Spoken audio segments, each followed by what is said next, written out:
Welcome to Lovin The Loveboat, a fond and funny look back on the world's greatest cruise ship-based television show. I'm Istvan, singer, songwriter, and TV fanatic. And I'm Michelle, pop culture enthusiast. Join us as we relive episodes of one of the most watched TV series of all time. Occasionally deviating to pop culture charts unknown. So come aboard, we're expecting you for another edition of Lovin The Loveboat. Hello. Hello. How are you? I'm just dandy. How are you? I've been better. I know. Can you hear my voice? That it's sickly? Is it noticeable? Not so much to me, but I've been around it all week. Okay, yes. Guys, I've had an epic cold. I don't know. It won't go away. I don't know what is going on. And I think other people have suffered from similar fates. So I apologize, but we're going to do our best to get through this. Maybe the best Love Boat episode we've ever watched. Hardly. This was Very confusing. This one was so weird. It was confusing. Yeah, it was confusing. It was strange. Guys, do you agree? I want to hear the one person, this was my favorite episode. I just want to know who that is, because I know there's somebody out there who this is their favorite one. Not so much for me. But up front, let me just say, and I don't know, I think I did capture in a clip, I heard a cannonball, Michelle. Did you? Early on, correct? Yes. Yeah. Oh my God, I totally did. I was grabbing clips and I just started chuckling to myself. I'm sure there were others, but it's like, again, I'm intently trying to grab these clips. And I'm like, oh, there's one. So thanks, Mike D. Yes. Now I you. can't stop hearing I know, cannonballs. and then if I miss like a pool scene, I have to rewind it now because then I'm like, did I miss the cannonball? Yeah. All right, well, let's kick this odd episode 46, as I always do, with our three storylines. First, we have The Decision, written by Henry Coleman. Secondly, we have Poor Little Rich Girl, written by Ben Jolson and Art Bear. And finally, we have Love Me, Love My Dog, written by Barry Blitzer. Michelle, you were just telling me there are only 4 people in this episode. Could you tell me who those 4 people are? Sure. Our first person is Debbie Allen. She plays Selena Moore. Oh my God, Michelle, did you, like me, did you watch Fame? I did. I loved Fame. I did too. I wanted to go to a school like Fame, yet I had no talent whatsoever. But I thought somehow I could get in there and go. I loved like the movie. I loved the show. I never missed an episode of Fame. I liked it all the way through. I don't know what it was. And Debbie Allen was a killer teacher. She was awesome. Yeah, she's fantastic. Great dancer in real life, choreographer. Absolutely. I like when she would have her cane and like her leg warmers, and she was really pushing the kids to be better at dancing. I don't know why I liked it so much, but I did. It was a great show. Oh my God, it was awesome. Did you know that she's the sister of Felicia Rashad? Oh no, I didn't. They are sisters. Wow, talented family. Most certainly. Then returning, we have Dennis Cole. Yes. As Alan Harmon. I mean, there's not much more to say. We already know much about him. So I'm going to move on to somebody who I enjoy, Fannie Flagg. Oh God. She was Alicia Finch. Well, have we covered your love of the Match Game? No, but tonight is a good time to talk about it because we also have Gene Rayburn on tonight. Yeah. Oddly matched love interest couple, but I thought a portal was going to open up with these two, being paired up together because I'm so used to seeing her on the Match Game. Right, and then he's, being the host. Yeah. They should have just made it an all Match Game episode. Probably would have been a little more exciting. Yeah. But yeah, so then we have, Gene Rayburn. Yep.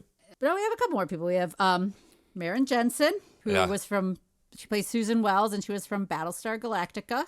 I didn't recognize her from that. I think I watched Did that have the Cylons in it, Battlestar Galactica? Because I love that too. Attention, attention.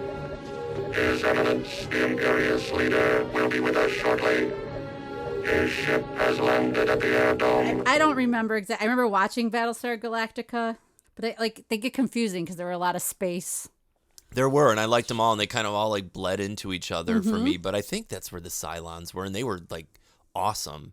Yeah, but I don't recall her from that, and I don't know. She's very pretty. She was Lieutenant Ath, just in case you don't remember. And then last but not least, we have Cricket as Cricket, the dog. I like that they didn't change Cricket's name. Well, it's probably easier to command the dog and tell Cricket what to do. I'm jumping the gun, but I feel like they went through 3 crickets in the making of this episode of The Love Boat based on the treatment of the dog with that gigantic Great Dane at the end. Oh, I know. Oh, my God. Poor thing. Yeah. King.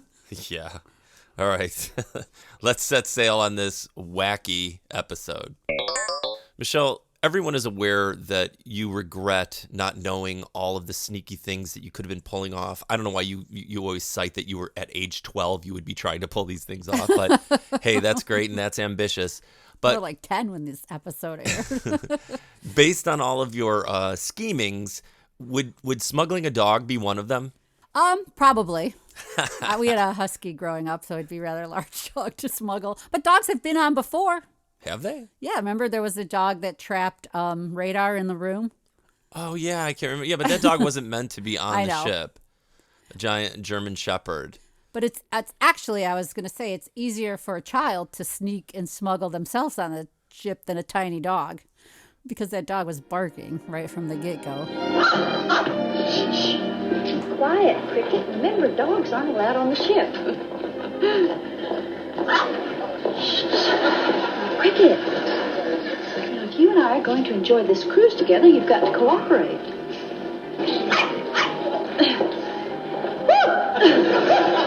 Chest cold.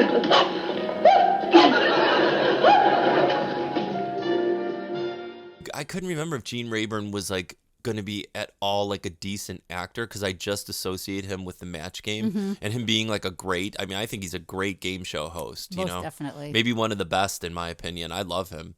But I thought he was really good on the show, and they made him kind of like, he was sort of like a wealthy guy, right? I think so, because he once again, like many people that come on the Love Boat, he had like a valet type butler. A houseman, I think he Oh, is called that what he him. called him, a houseman? A John Houseman, I believe, who is watching his gigantic, as you said, king, his Great Dane back home.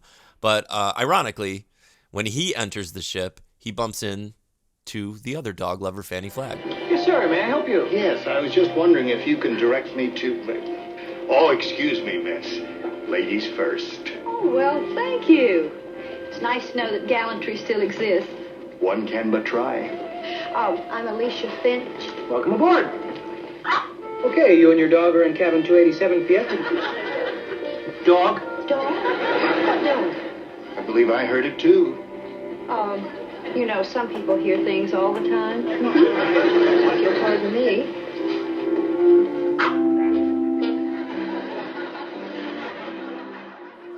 Yeah, this episode is, to me, it's weak because they are doing certain things like in a kind of a slapdash lazy way. Because up front, you know, the guys are doing their typical ogling, Right. perversely every single like hot girl that like enters the ship, which seems pretty unprofessional, quite honestly. Absolutely. But Isaac is just not down. He's not joining in on this. He's really kind of like bummed about his Too many heartbreaks. his luck with women. That's one for me. One for you. Two for me. One for you. Hey! He's hogging all the ladies. You two fight it out between yourselves. I'm not interested. Not interested in ladies. That's like not being interested in breathing.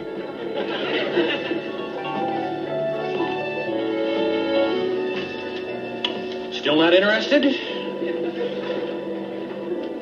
Oh, come on. Where's the old spirit of competition? The thrill of victory. The agony of defeat. I have been burned for the last time. Poor guy. How do you mend a broken heart? How would I know? I'm the breaker, not the breakee. You know, the thing I was saying about being lazy is like they're also going to kind of instigate some bad stuff, you know? Yeah, they've done that before. Yeah, that's what I'm saying. It's like the crew kind of pushing someone that they didn't want to do, and then it kind of blowing up in their face at some point. Spoiler. You know, at first I was like, when Susanna comes on, I was like, why is she wearing a fur coat to go to a cruise in Mexico? But then we quickly learned she's nouveau riche. from her uncle. Michelle, do you have an uncle that could lay mink coat level money on us? You need to start looking down or up the family tree. Maybe if I get called like in like, you know, like in those old like comedies and movies, like all of a sudden I get a letter in the mail for like a distant uncle that I didn't know who it was, and I have to travel to London, and then I go in a giant mansion. Like a haunted house? Yeah. Oh my God, that would to be like so stay great. overnight, and then I get the money Oh my God, I would be so excited about that. because that's the only way it's going to happen. Well, she didn't have to sleep in no haunted house. She just ran out and bought a mink coat right away. And you weren't the only one commenting on her mink coat. Julie did too. Hi, welcome aboard. I'm Julie McCoy. Susanna Wells. Hi. Hi. Wow, what a beautiful shoe. What a beautiful coat. Oh, thank you. It's genuine mink. That wasn't too cool, was it? Is this your first trip to Mexico? It's my first trip anywhere. A month ago, I was a waitress in a coffee shop, and now I'm rich. My uncle left me a fortune. Listen to me. Here I am trying to be sophisticated, and in 2 seconds, I've told you my life story. Well, I don't blame you. You must have been in shock. No, in stores. I've been shopping my head off. I'd probably do that, too. Yeah. Now, speaking of lazy, Michelle, are we about to meet another mechanic? Well, I was just going to say, wasn't it Isaac's mechanic before? It was the guy who was dating the movie star, right? Oh, right. Oh, my God. Yeah, so it's like another mechanic that maybe they don't remember. Well, because for people that spend the majority of their life on a cruise ship, they sure need a lot of car repairs. Yeah, really. That's what it's like. Maybe because their cars are just sitting there in storage while they're on a cruise. From lack of use, they got these clunker cars that need their own mechanic. But yes, Dennis Cole is the captain's mechanic. But what a fall from grace from Dennis Cole, because if anybody remembers, one of our favorite episodes was the one with him and Jacqueline Smith. Mm-hmm. Oh my gosh, that was like one of the most incredible ones. And I don't know what Dennis Cole is doing on this ship, man. It is so confusing. His whole thing throughout is baffling to me. I didn't understand any of it. I didn't understand.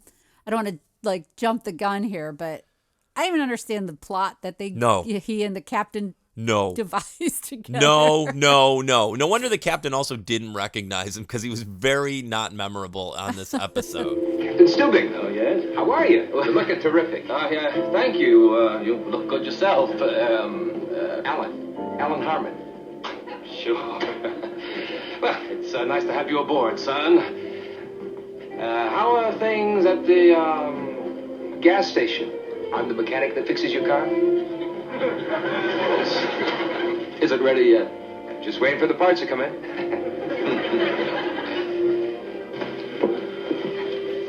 Oh, excuse me. There's a girl I'm planning to marry. Susanna, baby. Am I the last person you expected to see? No, you're the last person I wanted to see. The Fannie Flagg, she snuck her dog Cricket on. But wouldn't the dog be barking? And people would be hearing it, number one. Number two, she can't take the dog anywhere to use the bathroom. So I heard her say she's going to lay newspapers down. Yeah. That poor dog. It's a stupid plan. It's a stupid plot. Because, your dog's not going to have any fun stuck in a room the entire time. Pooping and peeing on newspapers that then you have to somehow throw out without people getting suspicious. This is my analytical mind again. Sorry. Yeah, well, Fannie Flagg has a full-on conversation with her dog to kind of explain her plan. There now, that's more like my little Cricket. Remember, vacation or not, now we've got to keep up appearances. Are you hungry again? Well, all right. But you know how I feel about in-between meal snacks. Need salt. Who is it? Maid, ma'am. Anything you need? No, thank you. Oh, and, listen, you can just skip this cabin for the rest of the cruise. I brought my own linen. And my own vacuum cleaner. Yes, ma'am. Now I've heard everything. Do you see what Mama did for Cricket? Mama told a fib. Now, Cricket, you have to be extra good, or Mama and Cricket could get busted. Now, you just stay here and entertain yourself while I go out and soak up some sun. And remember not to bark out of you. And don't worry, Mama will bring you some more newspaper. And if you're good, a margarita. I think we should just dig right into the what I felt was the most confusing plot line. Forlorn Isaac? Yeah. None of it made any sense to me. Because we happen upon Isaac, who is giving love advice to an older gentleman sitting at the poolside bar. I absolutely loved their conversation with one another. Did you? I did. I thought it was so weird and strange that they were having this heart-to-heart conversation. And then Debbie Allen rolls up and just asks for a glass of water. All I want is a good, solid relationship with someone who accepts me. I know what you mean. On this ship alone, I have been involved with a PhD, a rock singer, a television actress. And on my second day... can I get you something? Just a glass of water, please. Ah, okay, fine. But at the end of the cruise, it's always the same old story. Bye-bye, Isaac. Bye-bye, love. Bye-bye, happiness. I'm feeling like I could die. Bye-bye, I'm my love. Oh, goodbye. Anything else? No, Is it okay to just sit here? Oh, sure. Well, what can you do about it? I'll tell you what you do. You don't get involved unless you're sure. That makes sense. You know, talking to you has helped me a lot. I guess it's true what they say about bartenders. Thank you. By the way, what do you do for a living? Oh, I'm a psychiatrist. See, now here, like as if we're in some sort of Love Boat card game, I raise you Dennis Cole and... I already raised you, Isaac, and the psychiatrist. Yeah, well, I say that the Cole and Battlestar Galactica lady, they're more confusing. But at least you knew where she was. She was a waitress that inherited money. He was a mechanic, and somehow they knew each other or they were dating before, apparently. Weren't they? Yeah, they were. And then, like, he didn't go through with it. Oh, the marriage, correct. Yeah. And then, you know what? Let Cole do it. Why are you following me? Well, it's very simple. I love you. I wish I could believe that. We had a good thing going, Susanna. Sure we did. Till you backed out. You were dead set against marriage. I wasn't ready. What makes you think you're ready now?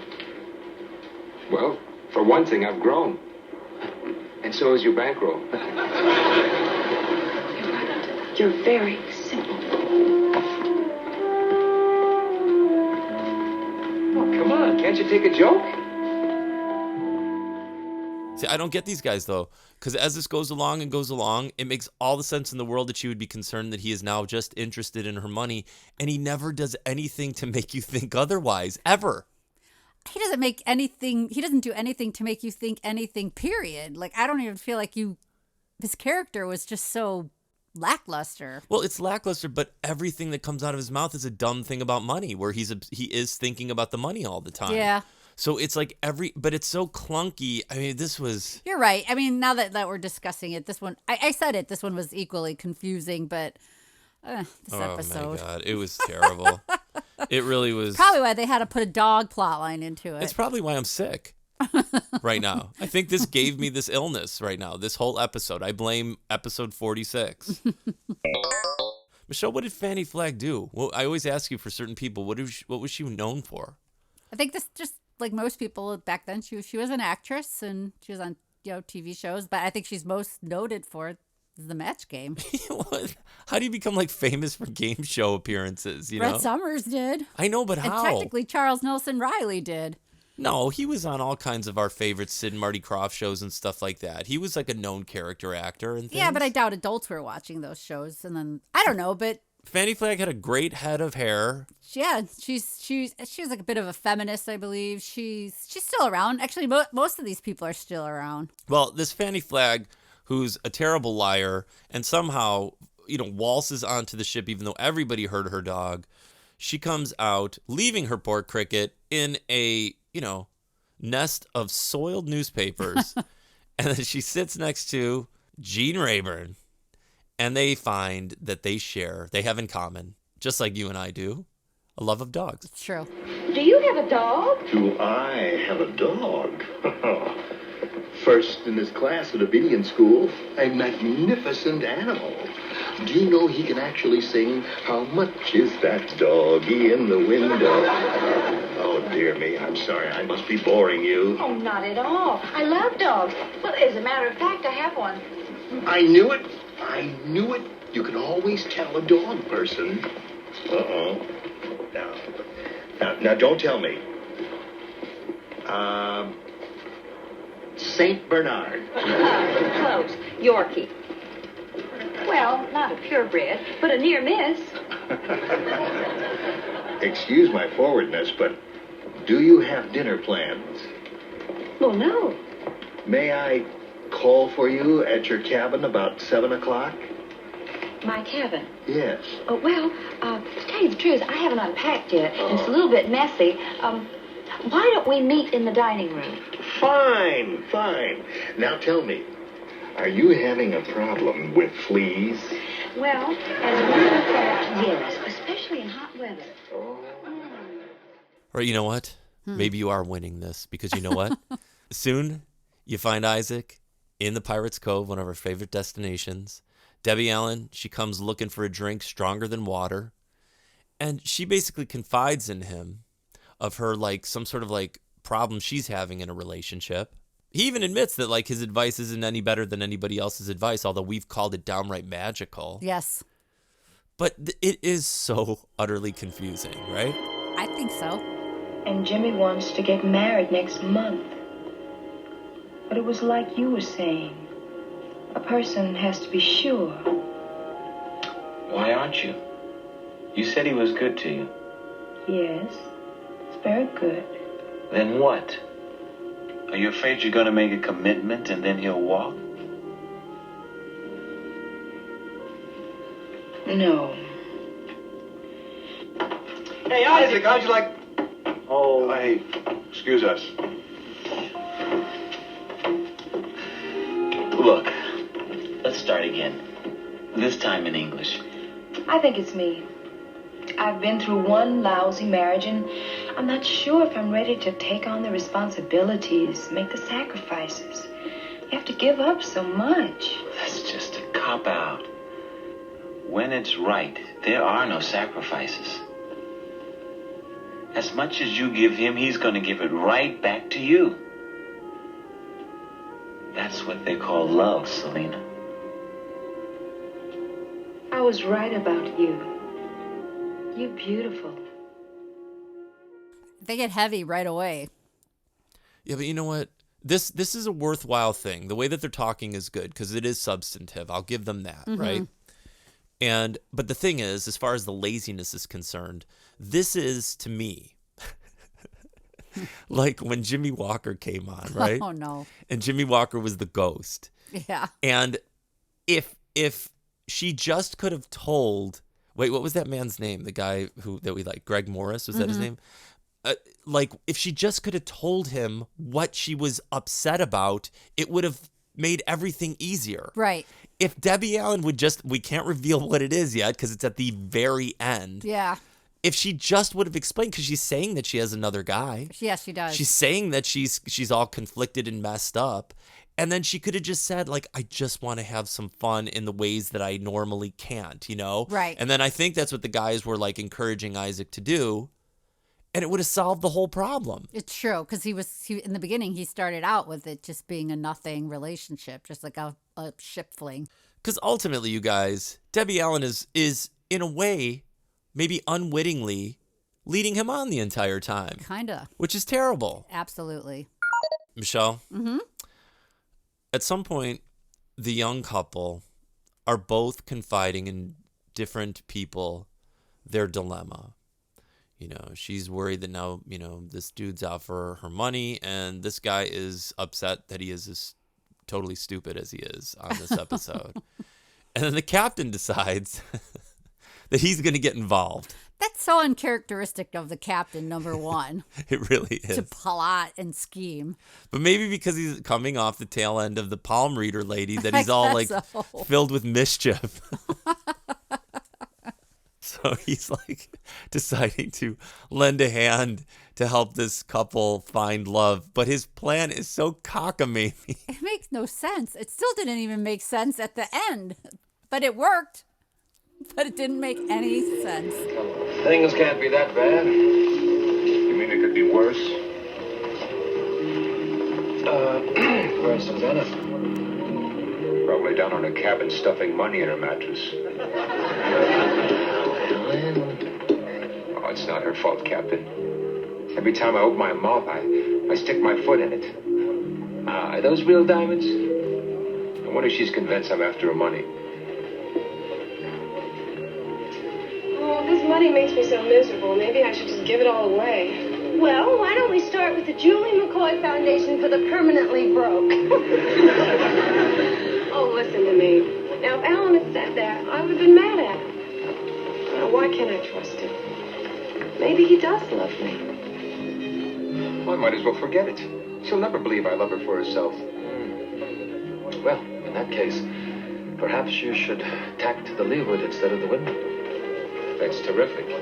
Here I'm having a romantic problem, and you're playing Admiral of the Fleet. I mean, maybe you should get a little devious. Really devious. Yeah, so the captain's plan is to have him pretend that he's out for money, and the captain is going to wingman that idea into this woman's head. Great plan. It's confusing. I don't know. I don't know what it meant. I don't know how that was the thing that he came up with. I don't know how that was supposed to bring these two together. I don't know anything. It. I don't either. I almost have to watch it again to see if it made any more No, sense. don't do that. I it suggest again. not doing that at all. Maybe instead they should have all just gone parachuting. Oh my God, I love when Isaac invites Debbie Allen to go, not parasailing, I know, but like, parachuting. isn't it called parasailing? It is. It absolutely is. And it's not like if you're parachuting, you are plummeting from a plane That's down what to I the was earth. thinking. If you're being towed by a boat, it is parasailing. Everybody knows that. I've never been to Cabo. I've never been to Mazatlan, but I know that. Yeah, I was like, parachuting? And Debbie, of course, leading him on, she says, "Oh, I'd love to go." Well, these are all things she can't do with her. We don't know that. She says it like he doesn't like to dance. She'll say those things throughout the episode. Oh, yeah. Well, maybe I wasn't even noticing that, really. I was just watching Isaac walk into this web of sadness. I know. Screaming at the television, "Don't do it, Isaac." Don't fall for Like her. I was at a horror film in the movies, yelling at the screen. Hi. Hi. Where are you going? Oh, I'm gonna go swinging on a cloud. Really? Yeah. Oh, it sounds great. You wanna come along? Great. You ever been parachuting before? Well, not exactly. Well, we used to skydive, but then Jimmy... Jimmy, your fiancé. Yes. Would you do me a favor? Leave Jimmy on the ship, okay? Okay. Yeah, because then they returned super happy from this outing. I mean, like they were having a blast. They went to some other bar. They did some other stuff that was incredible. They just had like the greatest day with one another. It was nice he could take the time off. For the day, yeah, just to go into town. Just not bartend for the entire day. Well, he just had Gopher and Doc do it. I already posted That's it. right. A boomerang of those two manning the bar. That was during Mexican Fiesta night. Yeah, faking their way through some. So he could get I will say though, the last few episodes have been a lot of Isaac dancing. Yeah. Oh, it should, because it's fun watching him dance. That's the only good part of the show, like watching him, he loves to dance, it seems. He does, and he's very good at it.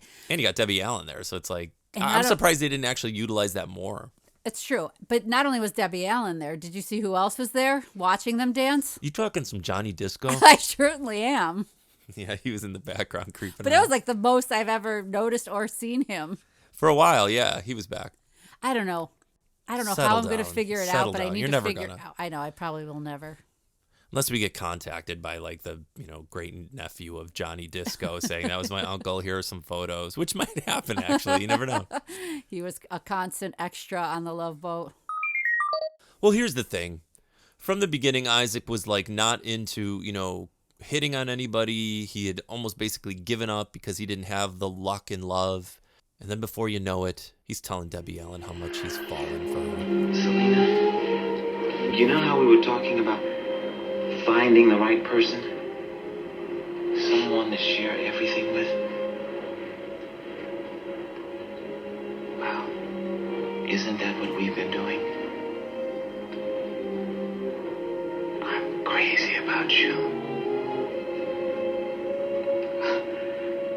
More tears. You're a regular faucet. Maybe maybe we tried to do too much today. You're kind of tired. Why don't you get some sleep? And we'll talk about it tomorrow. Isaac, Tomorrow. As much as these two, Fannie Flagg and Gene Rayburn, both like dogs, and she takes him back to meet Cricket, Cricket isn't having it. No, Cricket don't like him. Maybe because Cricket is smart, has instincts, realizes he's got this menace of a Great Dane dog that's going to squash it with its paw like it's some sort of chew toy, and it doesn't want to have anything to do with him. But I basically kept writing out Cricket cockblock. Because every time Gene Rayburn thinks he's about to get lucky with foxy Fannie Flagg, Cricket gets in the way. Come right in here. Okay. Now you stand right there. Yeah. Oh, and Mason, you must promise me never to breathe a word of this to anyone. Never. I am a gentleman.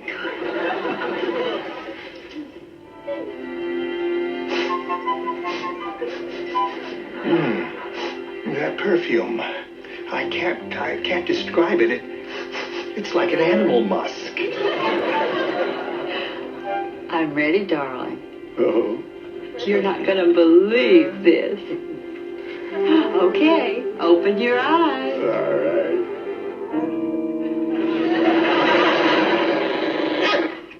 Oh. You see? Mason, there really was a dog this morning. Mason, this is Cricket. Cricket, this is Mason. She's adorable. It wasn't what I was expecting. Oh, I know. You probably thought she'd be much bigger. Go ahead and pet her. She just loves people. Well, most people. Cricket, what's come over you? I don't understand. She's usually such a good judge of character. Well, this character better call it a night. Good night. Well, good night.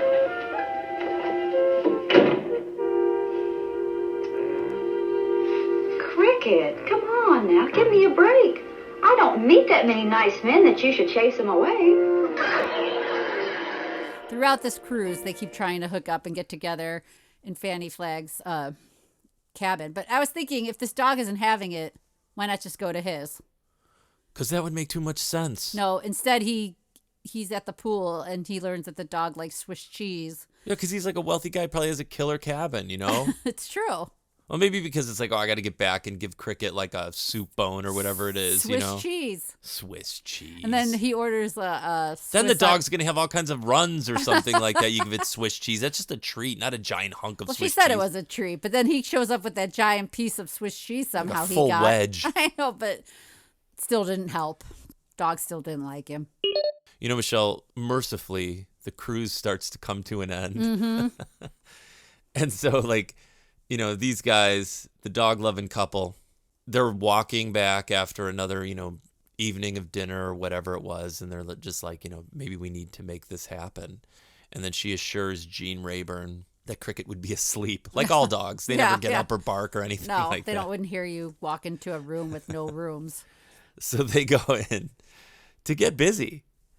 And, you know, she does the classic lady, let me go freshen up or whatever. Or just slip into, like, I think she just got in a robe. Yes, with a sailor flap on the back. I like that. I do too. And then Rayburn, you know, he takes off his coat, drops it right on top of Cricket. We woke him up that way. That's how he woke up. And I was getting mad during this. I'm like, well, why would you? Oh, I guess you have to put the do not disturb sign on the door. And so he goes to put the do not disturb sign on the door way too slowly. And what happens, Michelle? Just like a chicken, Cricket takes off down the hall. But then Mamma mia! But then it turned into like another like old school slapstick comedy. That I like. I did like it too, where like then everybody starts joining in. I love when everyone's running around.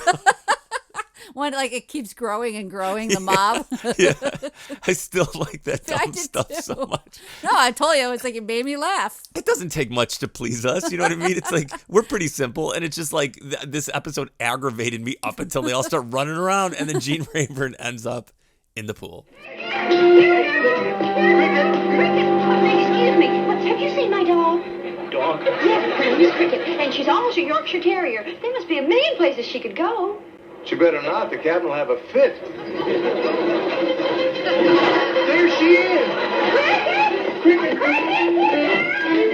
Completely against the rules. I thought everybody knew that. I mean, what am I supposed to do? Stand out on the deck and hand out leaflets? I mean, what's going to happen when the captain finds out?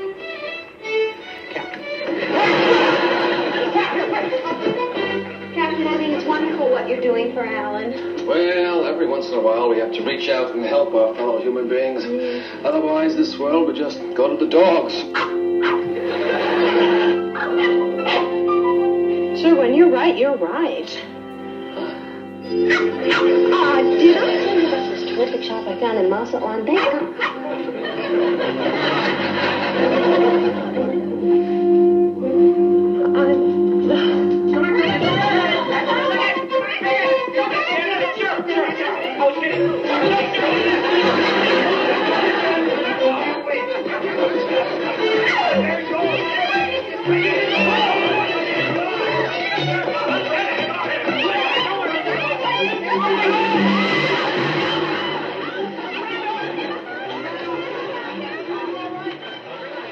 See, but during all this is the one artful part of this episode, you guys. They somehow weaved complete slapstick into Isaac admitting that he had fallen in love to the fellas. Mm-hmm. And then them basically turning on him, even though they were the ones who encouraged him to say, whoa, whoa, whoa, pump the brakes, Isaac. Right.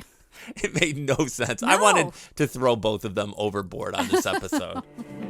Did you ever look at someone and see fireworks and hear music in your head like you've never heard it before? Yeah, 1 4th of July at Disneyland. I guess you guys have forgotten what it's like to be in love. Isaac, I hate to rain on your parade, but I thought Celine already had a guy. The key word is had. He's out. And I'm in. Wait a minute. I thought you were just going to have some fun. Like I said, it's not winning or losing. Right. It's how you play the game. As we had stated earlier, the captain's weird plan. Oh, my God. It worked. Yeah. And they got together. None of this made sense. I throughout this whole thing, I didn't understand why then she started to fall for him. He never became eloquent. He never became articulate. He never wasn't making mistakes based on money. I did not understand why any of it was working. I don't know what I missed. I must have missed something. Well, I just didn't understand how him pretending or whatever that he was in it or after her just for her money, how it got her to like him again saying. in the end. It made no sense. No, that's what I'm if saying. anything, I would think it would make her not like him. Right. No, it made no sense whatsoever. But somehow she liked him again, and then they decided they were going to get married.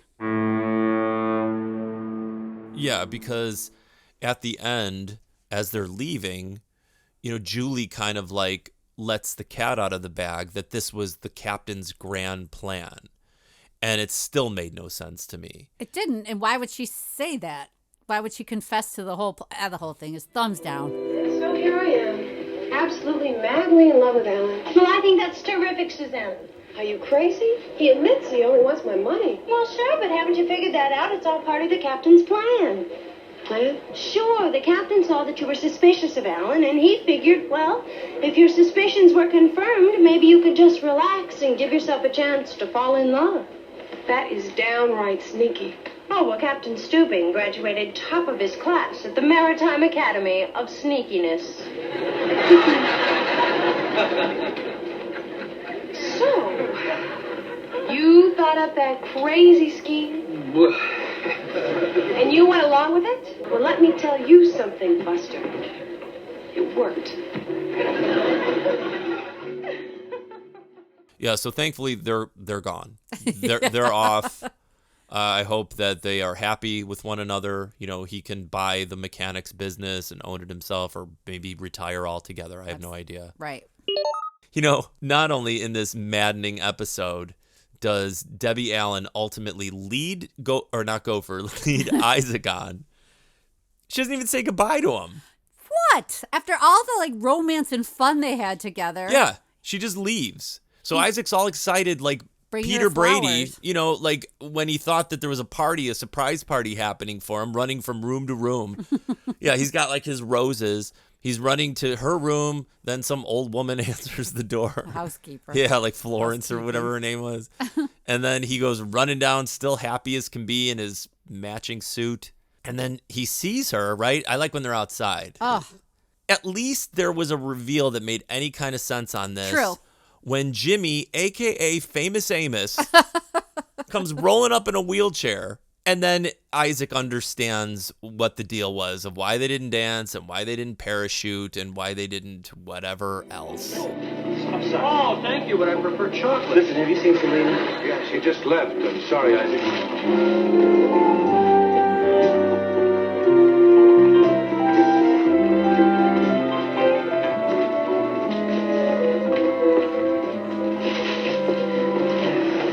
You'll have to say goodbye.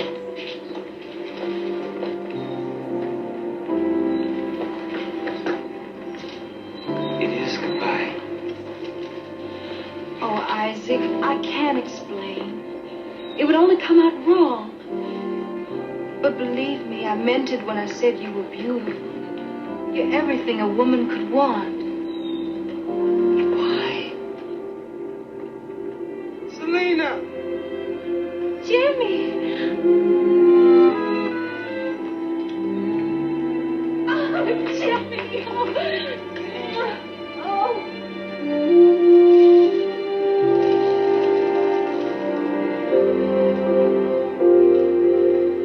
Excuse me. Beautiful roses for a beautiful lady. For me? Oh, thank you. My pleasure. But then why did she lead him on? I don't know. It was such a selfish move on Debbie Allen's It really part. was. It was really disappointing to watch Isaac get his heart broken. When he already was feeling bad about things from before. Again, this is a weird storyline. Oh, I wish King the dog would have mauled Debbie Allen at the end of this episode instead of poor Sorry, little Debbie Cricket.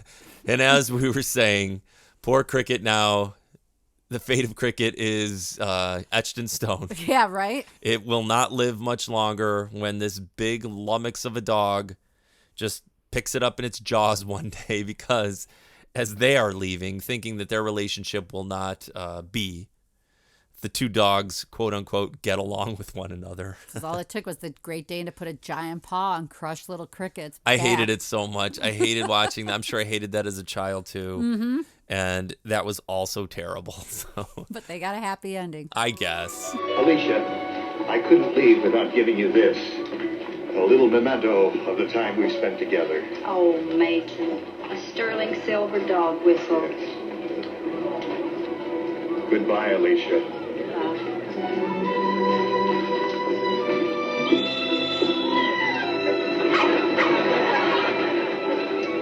Cricket, sometimes I wish you were a goldfish.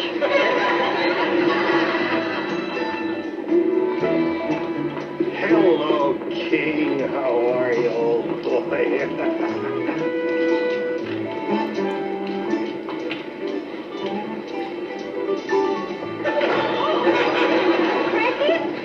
Cricket? Oh, Mason, it's wonderful. They're crazy to each other. You know what they say? Two dogs can live as cheaply as one. Oh,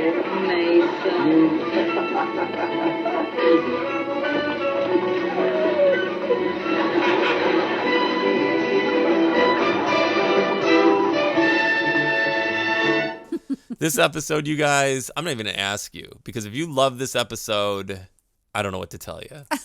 This one was Bit of a not dud. great. Yeah, it was a dud. And it's like, I guess if I had to be sick during one, it would be during this one, and it made complete and total sense. Negative. Negative. One porthole. Oh my God, that is harsh. All right, so I hope you guys are doing all right out there. Hope you're feeling well. Hope you're psyched for Halloween, which is right around the corner. I had a show today, actually, and I croaked my way through that show, but it actually was a really wonderful show. I had a lot of fun. Mm-hmm. Anything else, Michelle? No, nothing at all. Hopefully you'll be feeling better by our next episode, and the episode itself will be better. Yes, I'm crossing my fingers. But until then, I am Istvan. I'm Michelle. Captain Stubing, please come to the bridge. And we are Lovin' the Loveboat. Loveboat.